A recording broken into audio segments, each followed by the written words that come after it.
정유라의 덴마크 변호인이 심장마비로 사망했다. 진짜?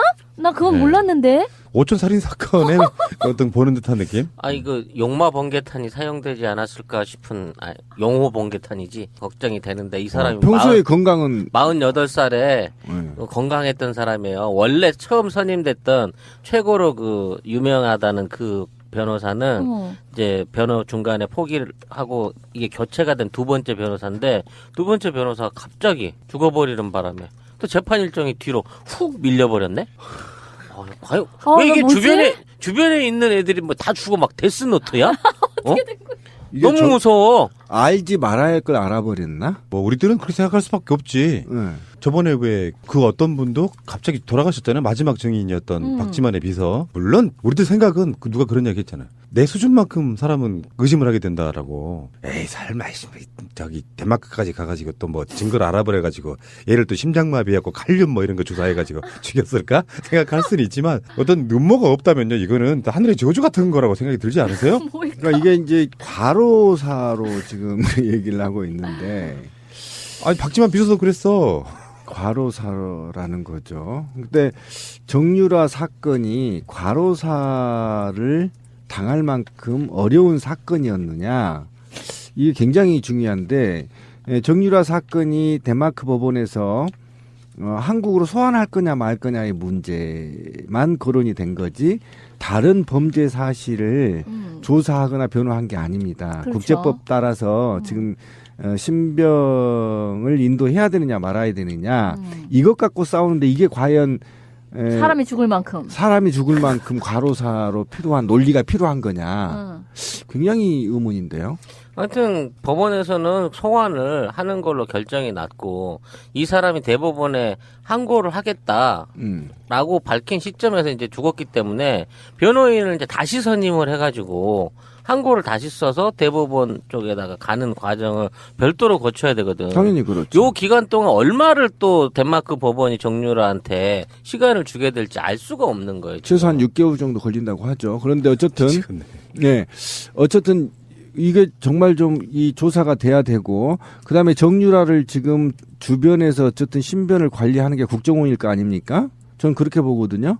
그러니까 그렇게 본다면 지금 이 죽음이 정말 평소에 지병이 있어서 선진국이기 때문에 이제 건강관리가 될 거 아닙니까? 그러다 또 변호사 정도 되니까 그러면 이것은 좀 구체적으로 이후에라도 탐사 보도가 나올 것 같습니다. 근데 그들은 덴마크 사람들은 박근혜 씨 주변에 의문의 죽음이 그렇게 많다는 걸 모를 테니까. 그렇지. 참 깝깝하네.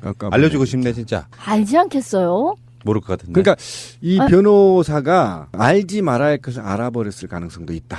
이 부분에 대해서 우리 방송을 듣는 탐사 기자들은 좀 추적을 해볼 필요가 있다. 왜냐하면 최근에 지금 나온 게 아마 그쪽에서 나왔을 거 아닙니까? 나이가 지금 다르다 정유라가. 덴마크 법원에서 나온 거 아닙니까? 그러니까 어쨌든 나이도 다르고 출생 연도가 다를 수 있고 이것과 관련해서 출생의 비밀이 밝혔을 가능성도 있고 알았을 가능성도 있기 때문에 굉장히 한번 구체적으로 탐사 보도를 해야 될 요지라. 왜 한숨 쓰세요? 겁나세요? 지민님 저런 모습 저 처음 봅니다. 예, 한숨을 훅 쉬시네. 아니 사람이 너무 많이 왜 죽잖아요. 이렇게 우연히 많이 겹치죠? 그러니까 이거는 과학적으로 설명이 안 되고요. 그치. 신의 저주밖에 없어. 그들은 그렇게 사람을 죽이려 나쁠 사람들이 아니야. 그렇게 생각해. 아 진짜 좀 기분이 묘하네요. 그러니까요. 저도 오늘 처음 들었는데. 네. 이렇게 말하자고 그들에 의해서 죽임을 당하거나 그럴 일은 절대 없어. 그렇죠. 그냥 그 주위에는 이상하게 심장마비를 일으키는 뭔가 인자가 있는 거야. 수맥이 흘러.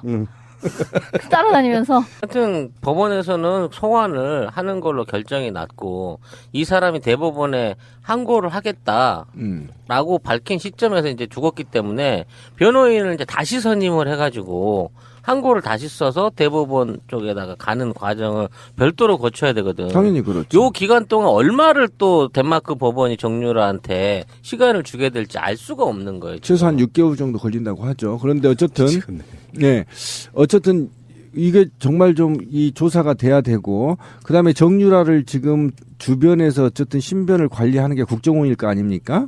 저는 그렇게 보거든요. 그러니까 그렇게 본다면 지금 이 죽음이 정말 평소에 지병이 있어서 선진국이기 때문에 이제 건강관리가 될 거 아닙니까? 그러다 또 변호사 정도 되니까 그러면 이것은 좀 구체적으로 이후에라도 탐사 보도가 나올 것 같습니다. 근데 그들은 덴마크 사람들은 박근혜 씨 주변에 의문의 죽음이 그렇게 많다는 걸 모를 테니까. 그렇지. 참 깝깝하네. 알려주고 싶네 진짜. 알지 않겠어요? 모를 것 같은데. 그러니까 이 변호사가 알지 말아야 할 것을 알아버렸을 가능성도 있다. 이 부분에 대해서 우리 방송을 듣는 탐사 기자들은 좀 추적을 해볼 필요가 있다. 예. 왜냐하면 최근에 지금 나온 게 아마 정유라의 덴마크 변호인이 심장마비로 사망했다. 진짜? 나 그건 네. 몰랐는데. 오촌 살인 사건에 어떤 보는 듯한 느낌? 이거 용마 번개탄이 사용되지 않았을까 싶은 용호 번개탄이지 걱정이 되는데 이 사람이 평소에 건강은 48살에 건강했던 사람이에요. 원래 처음 선임됐던 최고로 그 유명하다는 그 변호사는 이제 변호 중간에 포기를 하고 이게 교체가 된 두 번째 변호사인데 두 번째 변호사가 갑자기 죽어버리는 바람에 또 재판 일정이 뒤로 훅 밀려버렸네.